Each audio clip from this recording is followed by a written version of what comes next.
ایک ایسی نیکی اور ایسا عمل جو نبی کے برابر ہو یا نبی جیسی رحمتیں مل جائے، قرآن کی اس آیت میں ہے جو میں نے پڑھی کہ وہ استغفار کا،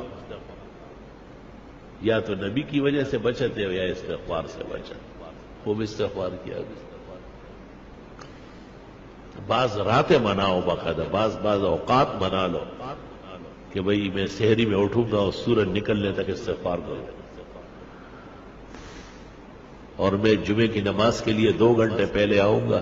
سورت کاف پڑھوں گا، 100 مرتبہ درود ابراہیمی پڑھوں گا، بس پھر جمعے تک استغفار کروں گا۔ جمعے میں اتنا ٹائم نہیں ہے، چلو عصر سے مغرب صحیح ہے، مغرب سے عشاء تک کچھ تو ادھر کنڈے زویا سوہو بویا، کچھ تو کرے آپ، اپنے آپ کو ذرا قیمتی بنائے۔ جتنی خوشیاں چاہیے، جتنے آرام اور راحت چاہیے، جتنی عزت چاہیے، اللہ تعالیٰ سورۃ نوح میں فرماتے ہیں